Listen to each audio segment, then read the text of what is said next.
But yes, like the laziness, right? Like even just in drills at practice, if you're just going to go 50%, like what are you doing? Like, why are you even wasting my time? I address the parents with it a lot. And I get the part of becoming a really good athlete is the discipline part of doing things that you don't want to do, but still doing them, but doing them with intent. And I think that's the biggest thing. And I try to stay, I use the word lazy. I try to stay away from that word because I guess if a player hears that, they can take it a couple different ways. And so I love using the word intent. Like, what's your intent? Let's have a little intent in what we're doing. Hello, and welcome to Catching You, a dad and daughter softball journey. I'm Rusty, a dad who's been in the dugout and on the sidelines. And I'm Lacey, the daughter whose journey through softball has been filled with incredible wins, tough losses, and so many lessons both on and off the field. For the past 16 years, we've navigated the highs and lows of softball together, from the local fields to national tournaments and everything in between. From the challenges of recruitment during COVID to the mental and emotional roller coaster that comes with being a student athlete, we'll be sharing the perspectives of both the parent and athlete and firsthand experience of the impact of sports on mental health and the importance of support from the sidelines. Welcome back, everyone, to Catching You. I'm your co-host, Rusty M. With me, my daughter and co-host, Lacey. Lacey, say hi. Hi. We have a guest with us today, Tim Raposa. Is that how you say it? Yes. Awesome. Tim's up there near Lacey, up there to San Jose. He is 2015, started his own, I think, baseball, softball, which is a combination, which is unusual because most people will just stick one with the other. But I think you have kids in both, so I do. That might have been the reason why you did both. But it's called Tri-Counting Tritons. Tim, just give us a little background of yourself, and then we'll roll with it after that. Yeah. So background with me, how I played baseball, not my whole life. I didn't start playing until I was 11 years old, which is when I tell people that, they're, whoa, that's late, really. But anyway, I played junior college baseball, and I was supposed to go out to the Midwest to play it at NAIA. It didn't pan out. Got back. I can't even remember the year. It might have been 2000. Can't remember the year. Anyhow, got back and jumped right into coaching. Like that was my way to stay in the game and be around it. And I was still young. And so I started coaching high school baseball, and just, that wasn't my kind of cup of tea. Just didn't really like how it all worked, how it ran. Obviously many reasons, but meanwhile, I have a younger sister who was a softball player, who was a pitcher, and she was taking lessons in the Bay Area with these girls. And I went down and started meeting with them. And long story short, they played at Cal Berkeley. So I stayed in contact with them and then got me into the softball world. Well, after I got done playing junior college baseball, I played men's fast pitch at not USA men's fast pitch, but the open level where dudes are chucking it. It is hard. And Really. they're crow hopping, right? And they're 46 feet, but by the time they get rid of it, they might be 35 feet with the leap and the jump. And anyhow, so that's where I got my love of the sport of softball. Yeah. It was a mini baseball game to me. And I was a catcher. I'm involved in all of it. And so that's how I got into both of them. Okay. We have kids and all that, but played men's fast pitch, obviously baseball, coached baseball all the way up. Been coaching baseball since, 2002, 2003, but then ventured into the coaching softball once my daughter started playing competitive softball. Mm-hmm. Meanwhile, I've always worked with gave hitting lessons to girls, catching lessons. But now in the last 2 years, only last 2 years we've had softball. So primarily ball, but I will tell you, and I hope my baseball players and families plug their ears here, but I enjoy softball so much. And, like, I tell some of my coaches that, and they look at me like I'm crazy, but I'm like, man, it's a whole nother world. Just the way the girls are when you coach them, the games. Obviously, you're dealing with all the cheering and all that stuff, but it's just the excitement is so much different, and it's just grew my love even more. And so that's where I'm at. I have 5 kids, 12-year, she just turned 12. She's my oldest. I have a 12-year-old daughter, a 10-year-old son, a 7-year-old son, a 5-year-old daughter, and then a 1-year-old daughter. So Holy cow. my hands are full, and I'm 45. So I'm an older dad. I'm probably going to be the dad that shows up, dropping my off and they're, oh, grandpa dropped you off today, huh? There you go. That's my wife's a nurse. Mhm. I'm a stay-at-home dad during while dealing with all of them. And then obviously come 3 o'clock, 3:30, I'm out the door on a field in a cage somewhere until 8, 9 at night, every night. Like there's no nights off. It's literally, Right.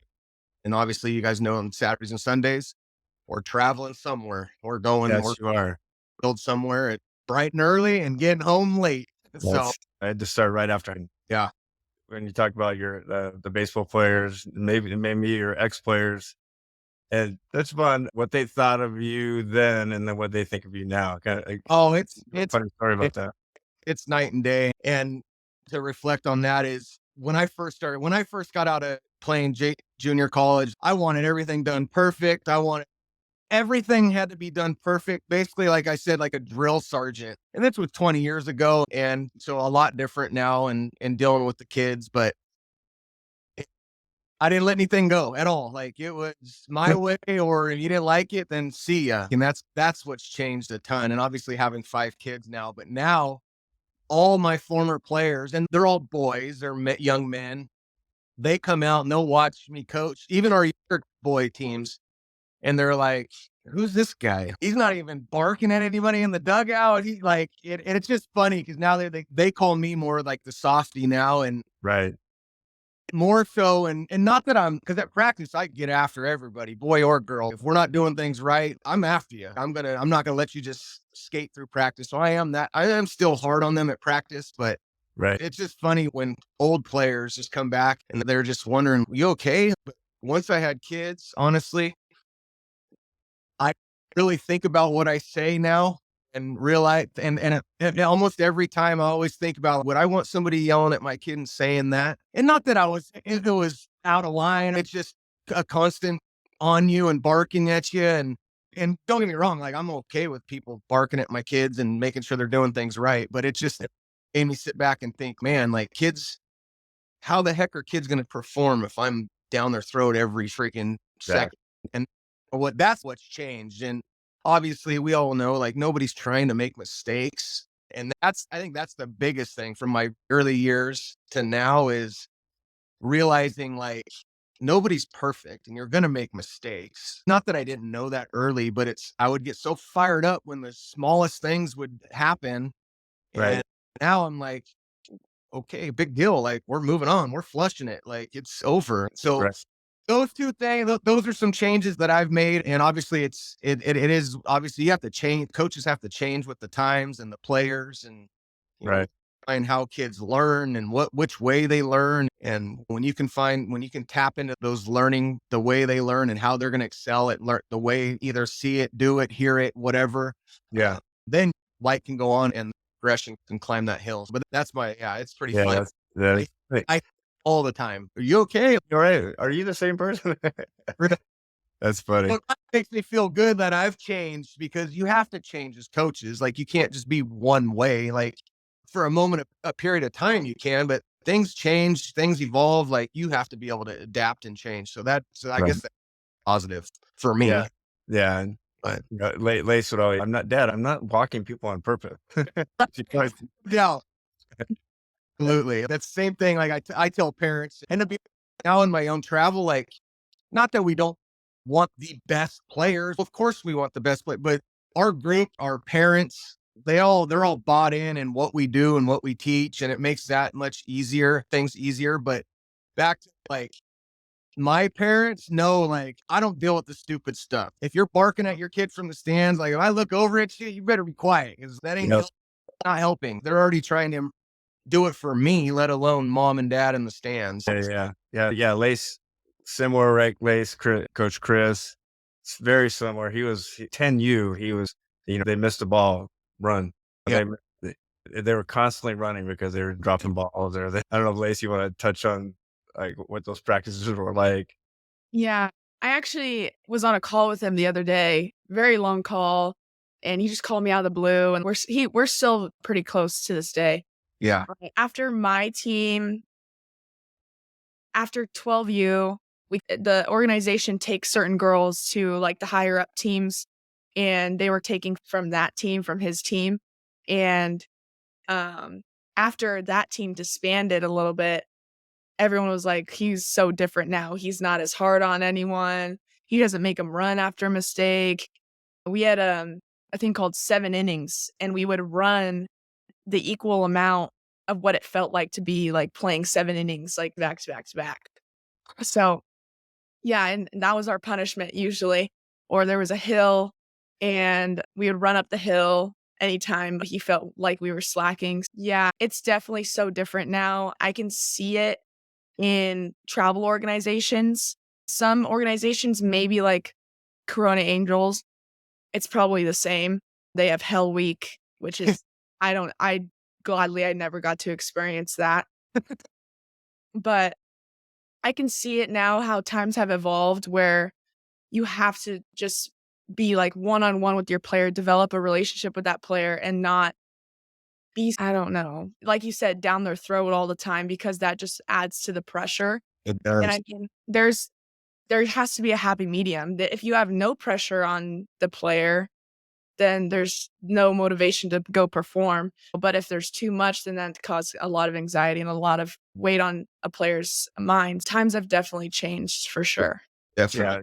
Speaking of parents, that guy, he was so hard on the kids, like half the team hurt and 10U, half the team quit because they couldn't handle it. I'll be honest with you, I ran a 10U group last year and two girls quit and they quit because I was too hard on them. But like my other coaches that coached with me when they told us that, my other coaches were like, interesting because I wasn't really that hard. I was just expecting girls to know when I tell a girl to be in a spot like 5 or 6 different times and they don't get to that spot, like I might bark at you. Like, All right. where are you going? Like, you got to get to this spot. So it happens. But that's one thing I will say in softball that's different that I see different in baseball is so much change every season. Like, girls jumping here, girls doing this, leaving here, leaving that team, going to this. I see that more than anything. And I think for us, it's like, if we can continue to keep our roster, I think that says a lot with who we have and what we're doing with not people not wanting to leave. I guess majority's leaving because they don't play where they want or hitting where they want. But man, Lacey, let me ask you this. What type of like coach bugs you or do you excel with? Do you excel with people that are on you all the time? Or you more of, hey, give me what I need to do. I'm going to do it. And feel me. What kind of player are you? I'm in the middle. So I'm a very independent individual, I'd Yeah. say. And I have very strong opinions, but I grew up in a coaching environment where they were on me all the time Yeah. and they knew the type of player I could be. But as I got to college, I'm as I'm growing up in high school and college, forming my own opinions, knowing what works for me, what doesn't. Honestly, it's just like a way of communicating, being able to communicate with my coach and be like, I don't think this is working anymore. I need to change something. Um, I've gone through periods where I'm like, oh, I feel like I need to do everything myself. And I really just need, those are moments where I do need my coach to tell me, you need to work on this. Let's work on this all this week before our games. So I do being told, this is what you need to do. I do like that. And then there's going to be times where I do communicate with them and say, well, can we work on this too? It's just a balance. Some girls really like being harped on and being told what to do all the time because they don't really know what to do themselves. Yeah. And then there's a lot of girls that probably have stronger opinions than me and want to do everything themselves. So I'm more of them in the middle for sure. Gotcha. Nice. Yeah, last couple episodes, Tim, we've been talking about like the ideal player, ideal team player, which is somebody who's humble, hungry, and smart. You said one of your pet peeves is laziness. Oh, God. So that kind of, for me, that kind of tips the value as being hungry, right? If they're lazy, if they're walking out, I think you mentioned that walking out to the field or just being lazy in practice. I'll talk about that a little bit. That's like the value of being hungry. Absolutely. And my daughter knows my expectations and I'm pretty hard on my daughter, but before I get to that, I always tell this, if you didn't know me or my daughter, you wouldn't be able to know that she's my daughter. If you're watching us play, you wouldn't be able to pick this girl out. So I'm pretty, with my daughter, she knows my expectations. So you show up, she's getting on and off the field. But yes, like the laziness, right? Like even just in drills at practice, if you're just going to go 50%, like, what are you doing? Like, why are you even wasting my time? I address the parents with it a lot. And I get the part of becoming a really good athlete is the discipline part of doing things that you don't want to do, but still doing them, but doing them with intent.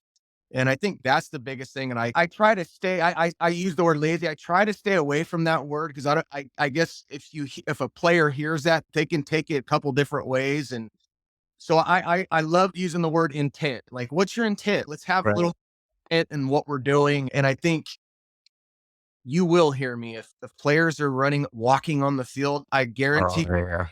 fourplex. You're probably going to hear me like that. I am loud. And I do back to the loud part is a lot of the times I'm loud so everybody can hear me. And I think when you hear somebody screaming and you're not there screaming, but being loud so everybody can hear, you might think, dang, what the heck's that guy doing over there? Or they can hear me. But yeah, back to the laziness. Honestly, I was lazy as a player. And it's a lot of the things that I did as a player, I don't let my players get away with because like I had people telling me I could have did this, did that, and I just didn't do it. Like I don't know why. Like I just was lazy, right? Yeah. I don't. There's so many, and I think another one in there was the uniforms. Like I am a Oh, right. uniform stickler. Like My dad was big with his players. Yeah, they had to tuck their shirts in a- practice or in game. I abs- The one thing I hated is when I put them in the game and and they were tucking their shirts in as they were checking in, and I would pull them back. I would say, "Oh, you're not ready." You know? said I'm a uniform. Like you, that's you have to wear proper attire to play, and we have pants with belts, so we got to wear belts. Yep. Don't have a belt, you're not going in. Like, and Number one rule in baseball. I'll, I'll tell you one thing that my first time ever not letting a kid play because he had a belt, like the parents did not like it. And I just told him, that's my policy. If you are Right. not dressed in the right attire, you are not playing. You heard that at the parent meeting. Because Yep. before the season, like I bring all of our players and parents into a like physical meeting and I sit up there for an hour and a half and we go over everything. And I'm a uniform. Yeah. It drives, I see it like you're going to get beat by so many teams, but it drives me crazy when another team will pound us and they'll have four different uniforms on. It's like, Yeah. man. So yeah, that is, We that, we we always my assistant and I, anytime you see another player wearing a watch during a basketball game, we knew we were gonna beat them. But yeah, I knew the worst four-letter word you can be called is lazy. That's what I was told back in the day. Let's go to parents. You've mentioned parents a few times. Describe a humble parent. oh man, somebody that's been there and done it. That Like understand, yeah. I honestly, like over my years of coaching, like the parents that have done it are probably have been the best parents that I've had, but just somebody that gets their kid to practice. They don't miss practice. They're constantly on time at games. And I hate holding younger kids accountable for being late because they're not driving. And I get things at home that could have caused the lateness. But so I hate punishing younger kids I don't punish younger kids for being late unless it's like way late. Unless another thing, I just got to at least text me, right? Hey, we're running a little late just so I know. And just, yeah. But yeah, a humble parent is somebody who just sits back, drops their kids off with us and either watches or does whatever they got to do, but thanks thanks us for what we're offering their kid and then takes them home and we don't hear from them again. And if they we and we I try to keep an open door. If you got a problem, like the only way it's going to get fixed is if we talk about it. And if we don't talk about it and it's stewing on you, like that's going to be on you because where I'm at. Yeah. And, and don't get me wrong, like I'm not a big fan of talking to parents. It's not fun at times, but it has to happen. And it's just back to me being real. The Yeah. only way we're going to get better is by me being able to communicate with mom and dad about what's happening with Johnny or Susie or whomever I got out there. Yeah. But yeah, we've had some obnoxious ones where they're just way out of control, and those parents usually don't last in my program. Right. They don't. It's regardless of the kid's ability, like And I'm not saying cheering and being loud. Like I'm saying, just constantly barking at the umpire, barking at the kid. It's like that just don't fly, man. I'm just not a fan of it. Like they're already trying to either do what I'm asking them to do. They don't need to hear you over there. And don't get me wrong, you can cheer and say what you want and whatever, but typically that doesn't end well on in my program for the parent. Right. We don't have seriously. We don't. I'm lucky right now with the groups that we have because we don't have many parents that are issues. Which Right. granted, we roster 10 or 11 kids on every team. So what could you really be complaining about? Exactly. Yeah. So you want those humble parents to do game changer, right? Oh, dude, I saw that. I know. And I actually one of my parents texted me after that, and she was like, basically gave me the bird and was like, "You can do it," and she was joking, but Right. I just don't go by that because, like I said, who knows who's keeping score and whatever. Like I said, I've seen a routine ball go right through a kid's legs, and he's got a hit. Right. I do like it though because some of the parents will stream it for like family members to watch where it can't be there or they're out of state. So I do love that part of it. And we go back, Mhm. go back and steal clips off of them Oh, right. and go through some things that maybe we didn't do well or we did well. And so we do use it in that sense. Definitely not for the stats. You're a big changer guy, huh? Me? Yep. Yeah. I was the humble one though. I would always ask, "Hey, was that a hit? Was that an error?" I'd always make sure. Like I wanted to make sure there was Don't get me right. wrong. I am a fan of it. I am. And my post was just the person doing it, like little biased to their son or daughter. That's why I took over because I didn't trust parents. Yeah. Hey, no doubt. All right. Well, So and Lacey, you're a pitcher, right? Yep. Yeah, so absolutely. So that ball that went through your third baseman's legs is a hit? No, that's my daughter on the mound right there, man. Heck no, it's an error. And I still deal with it in college today. It's more like random, like people that I've never met before doing my stats, and I just see on the scoreboard that it counted as a hit. I'm like, "Are we serious? Goodness. Serious? No doubt. It was in the glove and then out the glove. I don't know what to tell you."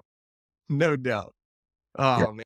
Everywhere. It's everywhere. So let's pivot to smart. You can talk about what a smart parent would look like, or maybe just a smart player. Now, again, it's not smart as far as books. Yeah. I think you know what I'm talking about. You've seen smart players that Sure. get it. They understand the game. So maybe talk about what a smart parent would look like. Because I think a lot of people. I think a smart parent for sure is somebody that kind of back to the humbled parent, making sure their kids are there on time and making sure they're not missing, putting in the extra work. But the smart parent is the one that's paying for lessons and working on what they did in their lessons outside of that lesson, Mhm. right? I've given lessons for 20 years and I can tell you how many, I can't even count how many times a kid would come in and the last time he swung a bat was the last time he was with me. And back to me being pretty blunt and honest, I tell him straight, him and the parent, like, your mom and dad are paying me the same amount of money every week, regardless if you do it or not. Why wouldn't it's just wasting your parents' money if you're not working on it? So I think a smart parent would be the one that's obviously putting in that work outside of their lessons, but also like holding their kids accountable to a certain degree. I think that is very important because not only holding up, there's so many lessons taught outside of the game, like about life the chances of anybody really making it to the top is so slim. So anything that we can pour into our athletes about being a good person, number one, right? Being respectful, kind, just back to the accountability, learning to be responsible and understanding if you make mistakes, there are consequences and we have to deal with those consequences straight up. I think the parents that understand that are the smart ones. The parents that get really upset when Johnny gets punished or Susie gets punished for doing something stupid, those are the ones that like, man, like they're going to be the hard ones to crack or to really see what we're seeing and or to even get on the same page as us. So I think a smart one is just number one, you got to find people that you trust that you trust that and they can number one, develop your player, your son or daughter into a pretty good player. But number two, also having the trust that you're with that kid 2, 3 out, 5, 6, 7 hours a week. You still have to know me and know what we're about. Right. And I think that's a smart parent, right? It's just, but back to getting to practice, Yeah. don't miss practice. Like, Basics. Yeah. and I get like, I'm with the younger ones, right? So, I mean, up to 14. So girls play multiple sports and like, I understand that. And I'm not going to tell you right now at 12 that you should only play one, because as much as I would love you all to be just softball players, like you might be pretty darn good at hoops, or you might be good at volleyball. And I'm in that with my 12-year-old. My 12-year-old's a pretty good little athlete, and she's never played travel volleyball, but wants to. We didn't let her this year because she was doing travel hoops and like there was no way, but like she wants to venture into that, and we're all for it. So it's, as much as I want her to just be a softball player, like, you gotta let her do these other things. Those other things are going to help mold her into a better person, but probably a better softball player. And so that's Yeah. kind of smart parent, man. I would like to say I'm a smart parent, but yeah, I probably agree with you. No. Yeah, that's a good point because I know there's a lot of travel coaches that if the player's good, but the parents might not be, they won't take the player because of the parents, right? So they bring on players because of the parents, not necessarily the player, right? That's Yeah.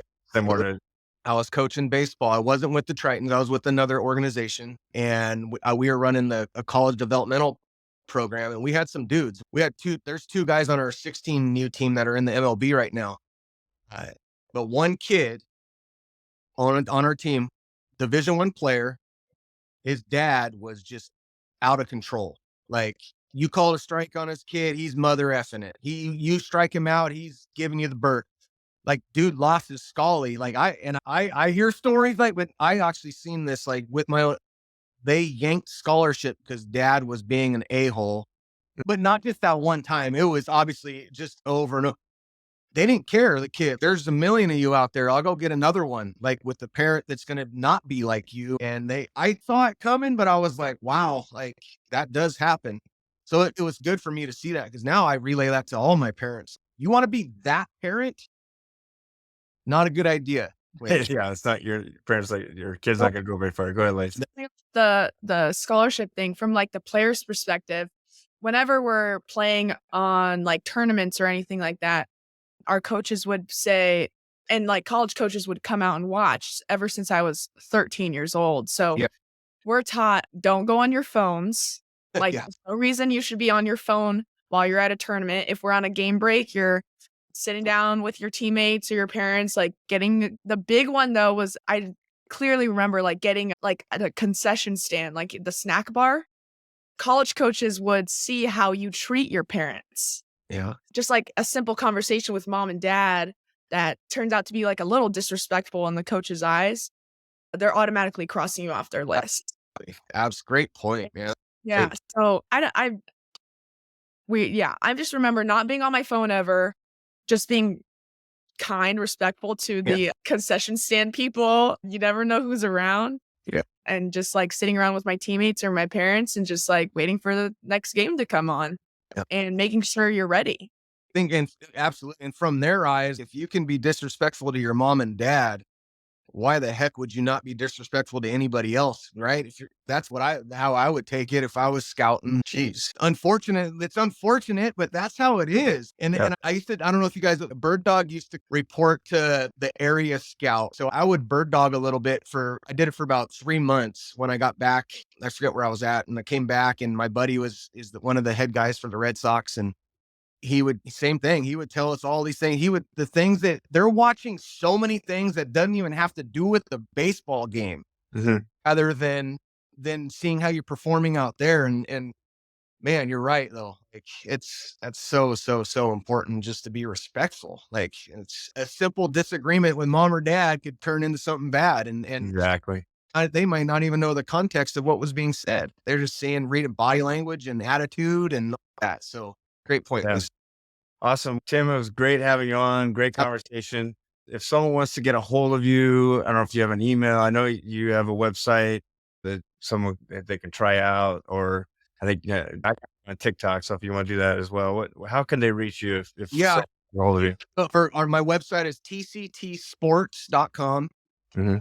It's our website, which we run our baseball and stuff. We're working on making some changes, and then I'm on here. I'm not even sure I think it's baseball and softball. I think I changed it this morning, baseball and softball content.